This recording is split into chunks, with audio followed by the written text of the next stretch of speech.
Sequels have one of the most difficult challenges to overcome in any story. Whether it be in literature, cinema, television, or video games, they must build off the existing idea or property from an earlier installment in a rewarding way for the audience. And what some audiences find rewarding may be different than others, considering everyone's subjective enjoyment of something will be different person to person.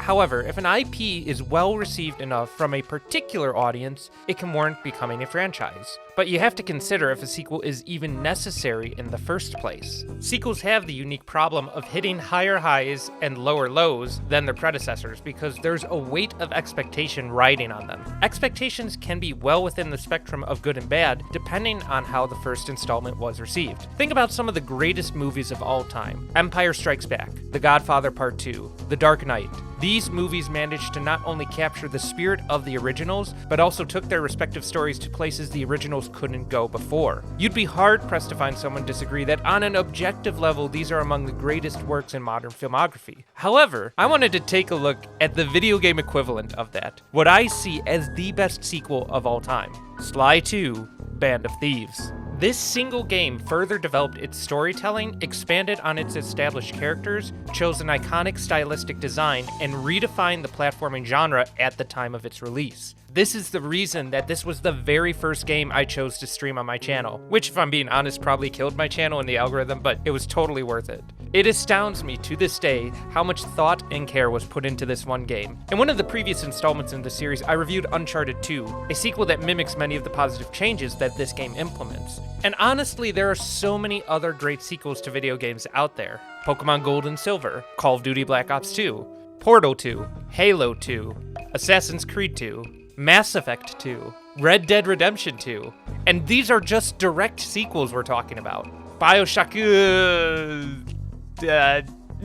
Regardless, the weight riding on all of these studios was arguably so much less than on the small studio called Sucker Punch in 2004. This was an inflection point in this studio's career. To understand what Sly 2 did right, we have to understand what Sly Cooper and the Thievius Raccoonus did really well. Sly 1 is a very straightforward story. Sly Cooper hails from a lineage of master thieves, each pulling off heists in every era of history, and recording all of their thieving knowledge in one text: the Bible of Crime, the Thievius Raccoonus. These guys make stealing the Declaration of Independence look like child's play. The standard revenge quest involves Sly Cooper's journey to avenge his father's death, after a ruthless gang of thugs known as the Fiendish Five kill him and steal the book for their own illegal enterprises. Orphaned, Sly meets Bentley, the brains of the operation, and Murray, the brawn. Together, they manage to take down every member of the Five, whilst evading the constant dogging of Inspector Carmelita Fox of Interpol. As the first installment, this game had to establish the characters, the world, the motivations, the style,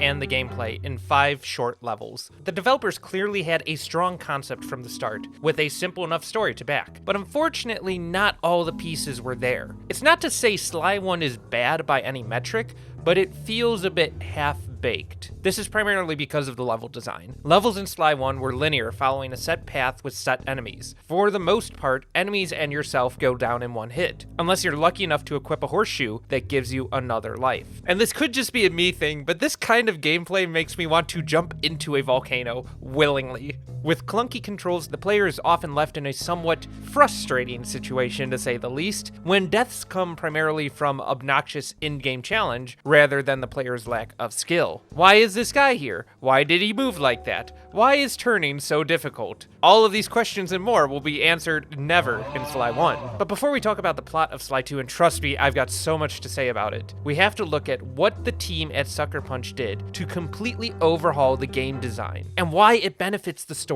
overall. You've probably gone to a playground as a kid. That stuff was fire. And by that stuff, I'm talking about the little rubbery black things that made up the ground at the playground that would just absorb the sun and burn your hands when you fell off the swing. Or the superheated plastic slides and metal monkey bars. Sly 2 was one of the first games to incorporate a jungle gym hub world. What this means is that the player has a starting point, a safe house, one location of the map, and enemies will wander around this set location. A good portion of the missions and objectives can be handled right in staying in this one overworld area, with some requiring certain offshoots to be interacted with. Most objects and items in the overworld are interactable, whether they're destructible or used for hiding. And with different enemy types scouring the map at different speeds, Thieves. The player is given so much more freedom in how they want to approach each task than before. But the changes to the world in which these characters exist wouldn't mean anything unless the character's gameplay didn't change as well to match it. And this is where Sly 2 passes with flying colors. Sly himself finally has a health bar and is given all the necessary skills to traverse such a unique map. Furthermore, combos are now easier to execute than before, giving a new dynamic to how players can take out enemies. Nothing is more satisfying than sneaking up behind a flashlight guard, pickpocketing him for all he's got, and then just pulling the uppercut and slamming him down. Enemies now feel more interactable, and as a result of that, they can fight back when they notice you and chase you down instead of just standing in one spot waiting for you to pass like before. Flashlight guards are difficult to fight in a one-on-one situation because of their deadly projectile weapons, truly an S tier ability. Meanwhile, small guards are easier to take out, but are much faster and can follow you up rooftops when you're not careful. They also tend to hurl their own feces at you, which is showing that these animals are not fully anthropomorphized, unless they go to furry conventions. One thing I really enjoyed with Sly 1 was that with each subsequent level, as you recovered pages of the Thievius Raccoonus, you will learn new skills from your ancestors. Sly 2 approaches this progression in a little bit of a different way. Since the events of Sly 1 occurred, you now have all of those skills directly at your disposal right away. Instead of being rewarded with a new move or skill outright for beating a level, you can purchase them from the ThiefNet, the same site that Sly uses to procure provocative pictures of one Inspector Fox. With the newly introduced pickpocketing mechanic, players are given an opportunity to acquire coins at whatever pace they want. There are a few necessary items that Sly himself needs for progression, like the paraglider and the alarm clocks, but these items manage to open up the level design in ways that weren't possible in Sly 1's primitive gameplay. Clue bottles remain intact, but this time they're completely optional, and having a safe reside somewhere in the map, usually discoverable through playing out each mission, gives the players reasons to explore. Certainly the biggest and most welcome change to the gameplay was the inclusion of Bentley and Murray as fully playable characters. This opens up two completely new play styles for players to learn and enjoy, making Sly 2's gameplay flow even better than before. Sly tends to be the most balanced and mobile in the entire game, but each member has different strengths and weaknesses that play off of each other. Bentley, a crossbow-wielding turtle, I know, it's amazing, can incapacitate enemies by drugging them, then he can drop a bomb next to them, securing a one-hit KO, teaching kids the valuable lessons of both terrorism and substance abuse at the same time. While playing Bentley, you're given an assortment of gadgets and gizmos that can break up the monotony of the third-person combat. Meanwhile, Murray can just break things. He's much tankier, he dishes out more DPS, he's got the 1-2 combo that he can use, and who could ever forget the Thunder Flop? By slamming the ground, he can even stun enemies and pick them up and throw them at places and things. Oh my god, it's just so cool. Didn't I say this world was super interactable? Because now missions can branch out and encompass all of these different things together. It's like you're cooking a soup of so many different gameplay elements, and it all just tastes exquisite. Each character brilliantly complements one another, and with tag team missions and typically the final operation involving all characters interacting with one another, it makes for a completely unique experience compared to other third-person platformers of the time, which would typically just stick to one main character. But this helps give the Sly franchise a particular identity that was unmatched, and it's a wonder that a massive overhaul like this was completed in a 2-year development cycle. There were even rumors about a 9th level that was in the works, but it had to be scrapped due to time constraints. Living in an era of modern gaming and live service experience is atrocious. I, and I think many other people, yearn for the days of which the entire game was just on the disc when you bought it. This is an area where the nostalgia is entirely earned, because we shouldn't have to expect a game to be patched into a playable state 6 months after the launch date. Sly 2's gameplay was certainly a step up from its predecessor, but how would the story compare to the original? The original, while by the books, has some of the most memorable antagonists, such as Mugshot, the Panda King, and of course, the infamous Clockwerk. At the end of the game, the teaser shows that Clockwerk might not be as dead as we thought. So one needs to ask yourself, where does the story have left to go? With such a dramatic ending to Sly's revenge quest, what comes next? Well, the answer was back to the pages of history. The time had come for me to chronicle my own adventures into the great book.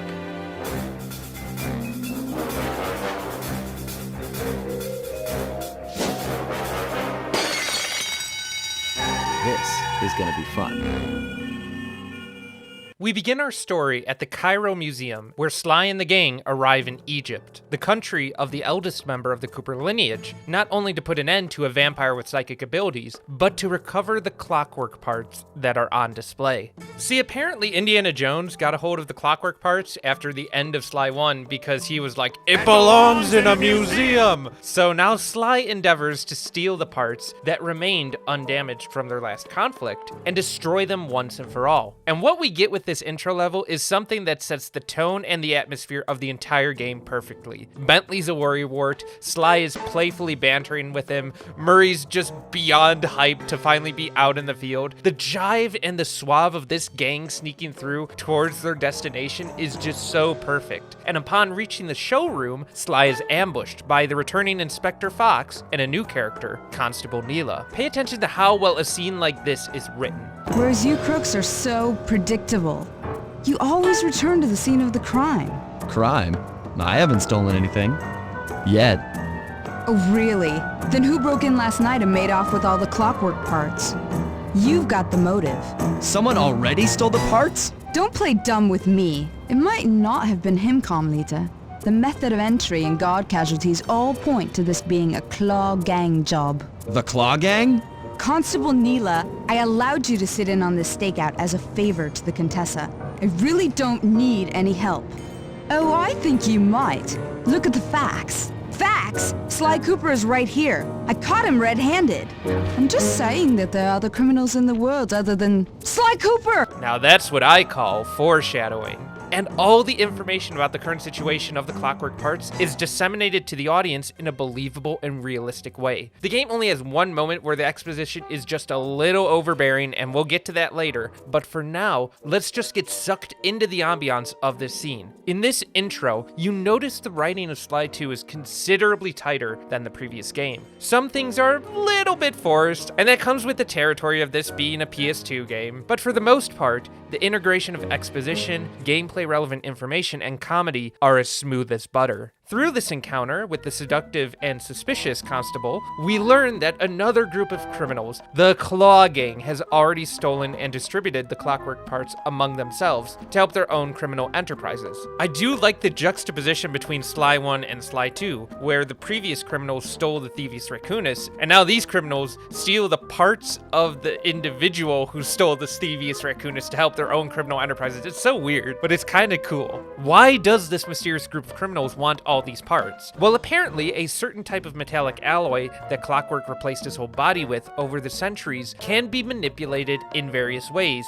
because of its high durability. That's basically just saying that Clockwerk was so cranked at the time of his defeat that everyone wants part of it. The Fiendish Five, while not having an entirely memorable cast, certainly had a memorable name, and being headed by the most memorable antagonist up until this point in the game is certainly a help. So the Claw Gang really needs to step out of the gate with their best foot forward, such that they could surpass the cool factor and influence of the previous antagonists. And to say they did just that would certainly be an understatement. Show your bling and let me shine you. Boom, baby! Dimitri is one of the most beloved and iconic characters in this entire franchise, and for good reason. He is a microcosm of everything Sly 2 Band of Thieves does right. From his design, to the way he talks, to how he struts his purple iguana stuff, to his motivations and his jam of a theme song, Dimitri is the pinnacle of what villains in this game strive to be like. There's a somewhat comedic element to seeing this purple iguana stride through the streets of Paris with a fascination of hip-hop culture from where he learned his English, but we get an unforgettable, incomprehensible scene like this. Clockwerk will never again see the light of day. Just hand over the tail feathers and we can... What is this with clocks, bro? Have you no vision? Are you hearing what I beam to you? You think you have juice? Don't show me a little mind when talking about such big things. You think you can swing the bat? Show your bling and let me shine you. I have no idea what you're saying. And your suit sucks. Ah! Let's dance!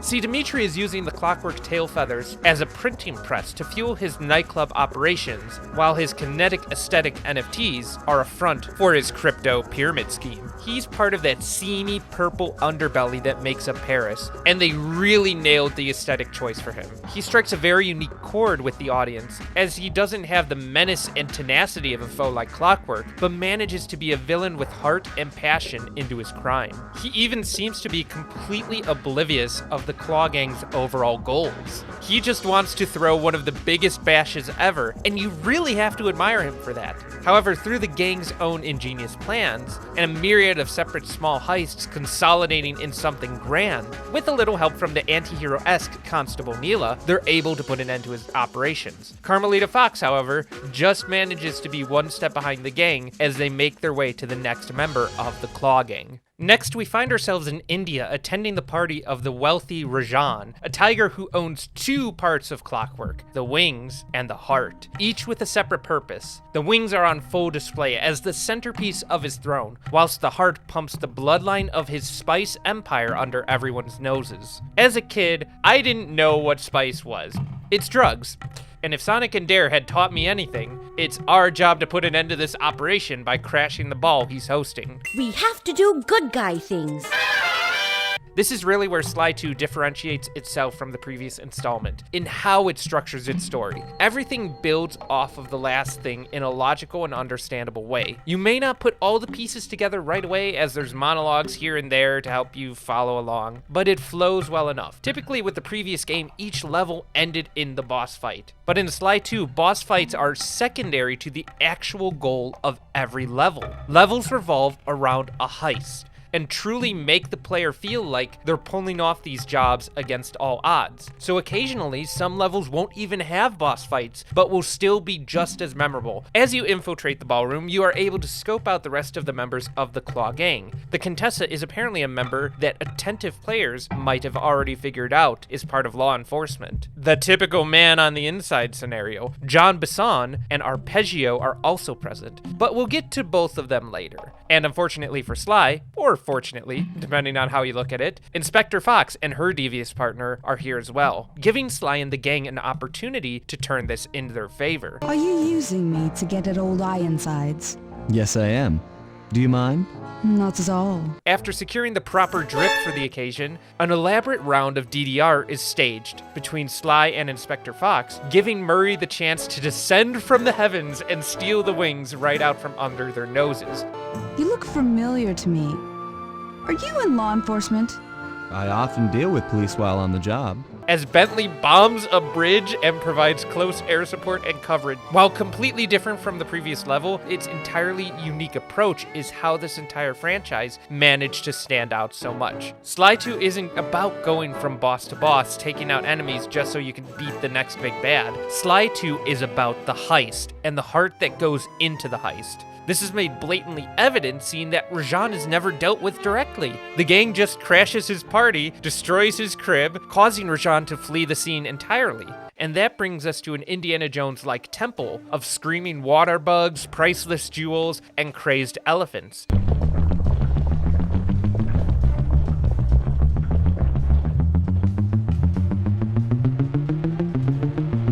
Neela even makes a surprise appearance, having followed Sly after the ball. But to deal with Rajan, Bentley, being the genius he is, says that since cats don't like water, the only logical solution is to just flood the entire map. And you're put into a seemingly intense action set piece as you approach Rajan to take the heart until... Neela, now! Sorry. What are you doing? Oh, Sly! I'm coming, buddy! This is it? This is the Cooper gang I've heard so much about and feared these long hours? One thing I'm not is weak!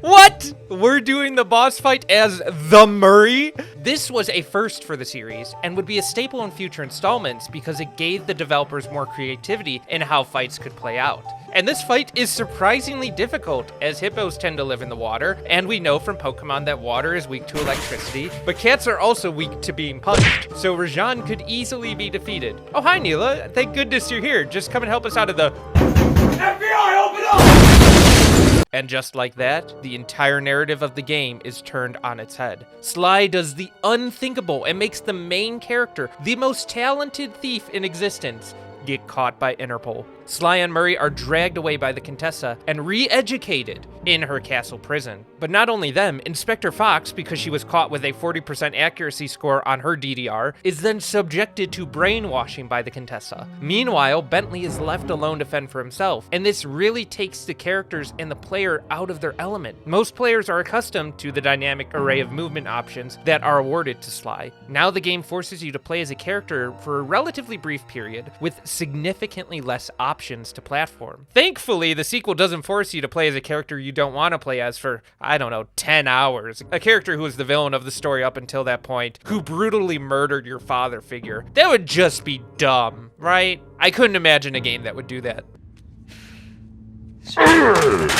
See, Bentley is a valued member of the team. He's the hard carapace that holds the entire skeleton of the crew together. Even if he doesn't know how to drive stick, he's given the chance to prove himself, to stop being the meek character once and for all, and save the gang. And that's what he does. See, Sly 2 is a fantastic game because it manages to balance how your expectations will vary between unrealistic and hyper-realistic. For example, the hacking sections with the little tank minigame that made me interested in being a programmer for like 5 seconds before I knew what programming was are kind of fun, but totally unrealistic. By the time I got to college, I was like, this isn't like Sly 2, where's my tank? But then I remember this game hits me with the life lesson that thoughts will backstab you at every opportunity they can. So it balances out. You make your way to Prague. Sly is relatively easy to free, but since Murray has been given the guards some trouble, he's been placed in solitary confinement, being forced to eat spice. The same spice that we had to stop in India. These spices drove gigantic elephants crazy. Now they're being used on our best friend in a light version of MK Ultra. But Sly manages to bonk Murray on the head just a few times, enough to snap him out of it. And so he's released from Horny Jail. I'd be remiss if I didn't mention how the paraglider is one of the greatest exploration achievements in this game. It's hard to see considering nearly every open world game in the modern era has something similar to that for comparable usage. I'm not sure if other games had this before then, but Sly 2 stands out as being an inflection point in how this mechanic was used in overworlds, considering how seamlessly it transitions into the platforming type of game. This level is really interesting because there isn't a heist for the Clockwerk parts at all. It's a heist to free your friends from prison and expose the Contessa for the fraud she is. And that leads you into the middle of a ground war in the next level, where the Contessa fights against Neela and her constant mercenaries. And in the midst of the chaos, Neela goes full Tiananmen Square and decides to roll the tanks in, which happens to be one of the weakest aspects of Sly 2. Clunky turret controls. Press both up to move forward, both down to go in reverse, and in opposite directions to rotate. What? You had a little bit of this during the second level. Now you're getting it here, and the tank hacking is so good. Like, I don't understand why they couldn't just put it in the third-person view, but to each his own. I just don't like being in a World War I tank. I want to be in them T-34s like from World at War. Dimitri, ready the flamethrower!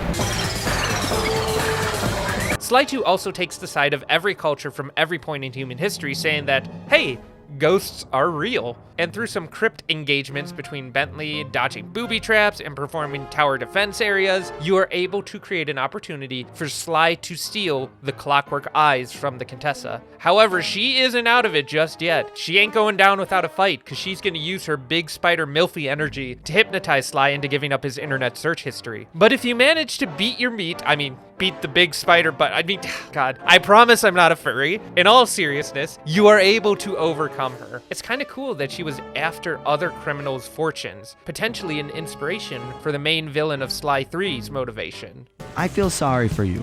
All your education and you still don't know right from wrong.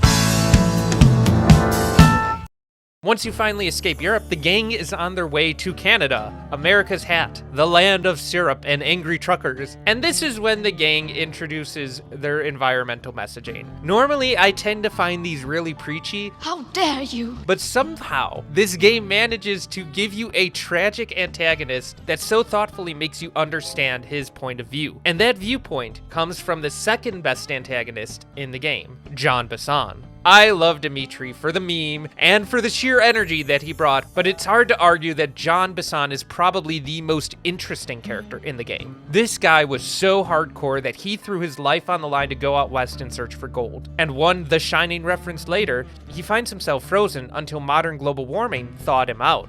It's actually the unfalsifiable climate change now, so this game was clearly not progressive enough, but we'll let it slide. Jean Bison has a vendetta against the environment and nature itself that nearly killed him. So he's on a personal warpath to tame it. And through this, he established a fierce railway system powered by the Clockwerk lungs and stomach to run spice across the country. You know what that means. The best kind of heist is about to take place. It's a train heist! I cannot express how much I love the idea of train heists because they fully represent the motivations of the protagonists and antagonists through the setting alone. Depending on the timeline, the cargo, the external environment, all of that drastically contributes to expressing the themes of each scenario. As you listen to the conversation between Jean Bison and this mysterious Arpeggio, the final member of the Claw Gang, the player begins to think about the overarching plot. But before you can get too into the weeds, you're thrust into a variety of pre-heist situations that include bombing train locks, angering Mama Bear, and rescuing Murray from a new constant threat in the overworld, Carmelita, looking to catch Sly and clear her name. See, she's had it pretty rough being framed for the events of this entire game. And having her second in command usurp her power, I mean, that kinda sucks. We've all been there, right? Now she's roaming about in the sandbox environment, and she acts like a super unkillable flashlight guard. The introduction of bears wandering the map also adds a new element, where players feel like they could truly just die out in this cold wilderness. The first step is crawling into that bear cave and stealing the goods. A bear did cocaine! Your platforming skills are certainly put to the test, as the actual heist is once again not really about fighting the boss. You gather up your resources and you get on those trains, once again being dogged, or I should say catted, by Neela, who borders on the cliff of total lunacy as you use a drone to fight her aircraft in a bullet hell style of fight.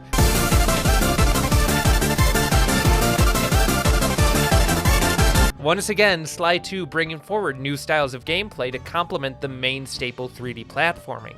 After successfully stealing the parts, you finally want to put an end to Jean Bison, whose insistent logging is caused by the possession of the Clockwerk talents. Because Jean Bison is an absolute unit, he was not only given the largest share of the Clockwerk parts, but also arguably the most important. Jean Bison's plan does not exist without him having these parts, so the gang is soon tasked with thwarting his new plan, a Northern Lights collection battery. What he intends to do with that battery still remains a mystery, but you don't have too much time to think about it, because as soon as Jean Bison and these levels are introduced, the game's difficulty picks up quite a bit. And that makes it a sweeter reward just to overcome it all. But how are you gonna overcome Jean Bison? Well, the answer is simple. Canadian Olympics! The Olympic spirit of peace and goodwill, we release the Canadian dove, the beaver! The Lumberjack Games is one of the funniest and most enjoyable situations in this entire experience. Basically, Jean Bison's physical prowess is too great for any individual member of the team to overcome. If they could coax him into wagering what he loves most, those seductive, sharp talons, then maybe they might have a chance of winning them in a bet.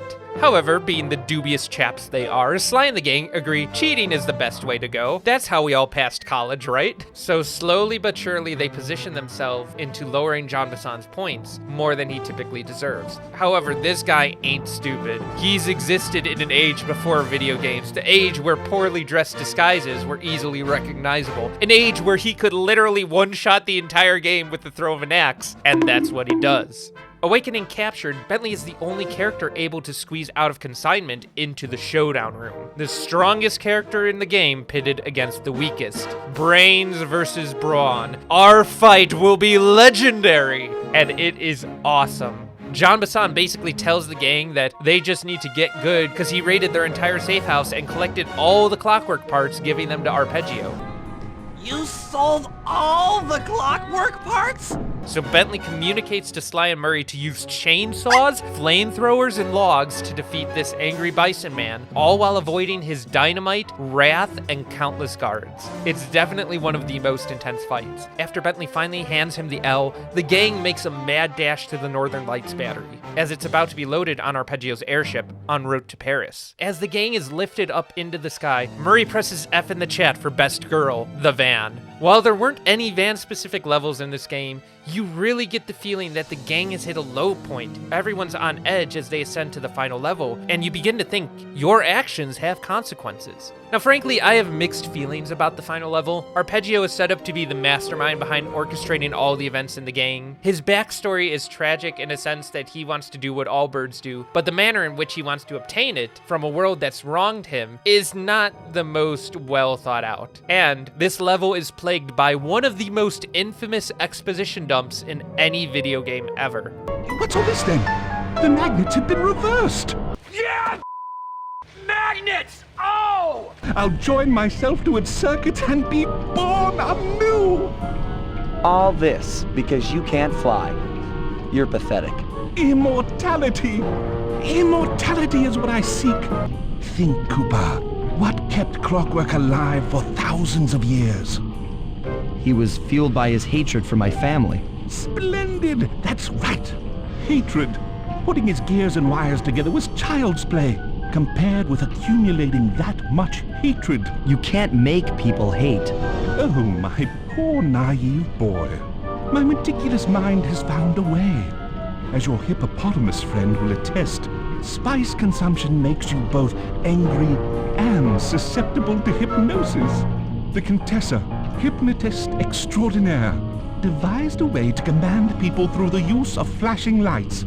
I've created this blimp to be a massive transmitter of those precise light frequencies. The only problem I faced was finding a suitable source of light waves. The Northern Lights. Aurora Borealis! You've been collecting Northern Light energy so you could hypnotize everyone beneath the blimp. You're going to Paris to unleash a hypnotic light show of hate. That's outlandishly cruel. Cruel, perhaps, but necessary to give Clockwerk his spark of immortality.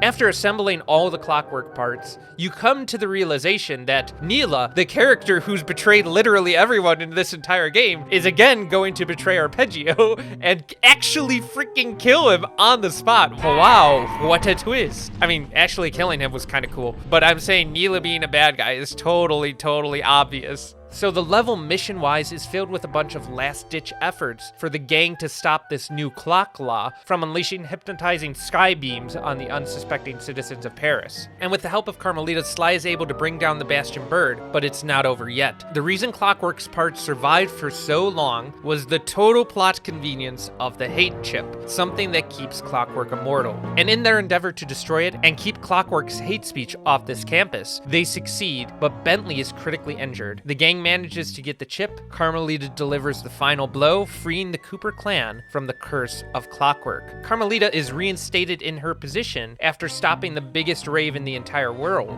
and Sly bargains to surrender himself to let Bentley and Murray walk free. The gang disbanded. Sly and Carmelita enjoy one of the most charming moments in the entire series, and that is the end of Sly 2's story. What are the themes of Sly 2 Band of Thieves? Besides the obvious ones, like don't do drugs and be nice to the planet. Sly 2 shows a myriad of characters dealing with obsession in different ways. Clockwerk's hatred of the Cooper gang turned him into a mechanical monster, which did in fact lead him to killing Sly's father, but inevitably helped shape Sly into the raccoon he is today. Meanwhile, in Sly 2, Sly's obsession with collecting the Clockwerk parts in order to destroy them, a noble goal, leads to the resurrection of the slightly salty Trigiforme. Both characters harbor well-founded obsessions with each other's bloodline. Obsession is one of the most prevalent motivations for characters like Dimitri with his failed art career, Jean Bassan with his vendetta against the environment, and Arpeggio with his desire to fly against the constraints of the body he was born with. Obsession is the name of the game that drives Carmelita to want to be reinstated in her position,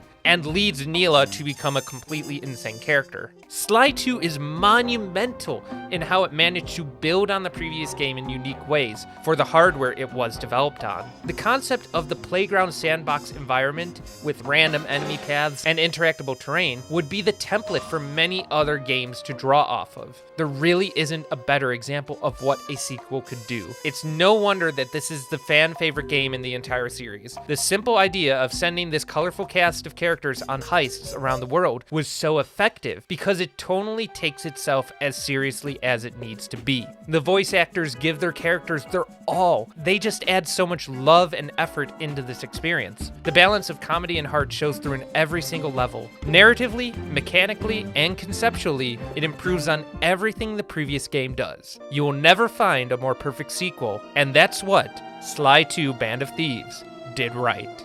But the real moral of the story is quite a simple one. It happens to be at the end of the game.